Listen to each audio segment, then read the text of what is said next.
பார்த்தீங்கன்னா நம்ம வண்டி நிலக்கரி ஏற்றியாச்சுங்க. நிலக்கரி ஏற்றி இப்போ பார்த்தீங்கன்னா அமுத்திட்டு இருக்காங்க. வண்டி அதிகமாக இல்லாமல் அமுத்திட்டு இருக்காங்க. வேறுங்க அது எவ்வளோ பெரிய மிஷின்னு. நம்ம வண்டியில் பார்த்தீங்கன்னா ஏற்றியாச்சுங்க. ஏற்றிட்டு மேலே போட்டு அமுத்திட்டு இருக்காங்க.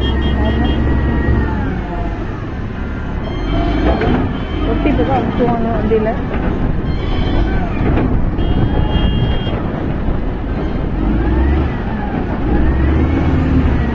இதுக்கு மேலே வந்து தார்பாய் கட்டணுங்க. தார்பாய் கட்டுறதுக்கு உள்ளே ஆள் இருக்காங்க. ஒரு ஆளுக்கு ஒரு வண்டிக்கு வந்து பார்த்தீங்கன்னா 100 ரூபா கேட்பாங்க மேலே தார்பாய் கட்டுறதுக்கு. பாருங்க வண்டி போட்டு எப்படி அமுத்துங்க. அப்படியே அழிஞ்சு சொல்லுங்க. அப்படியே ஆளுங்க.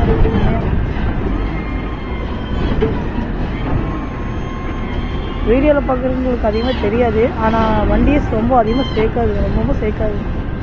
யாரும் வண்டி போட்டு அனுப்புறது. ஓகேங்க முடிஞ்சுங்க. சரிங்க நான் வெளியே ஆல்பம் சொல்லி போயிட்டு வீடியோ எடுக்குங்க. அடுத்த வீடியோவில் பார்க்கலாங்க.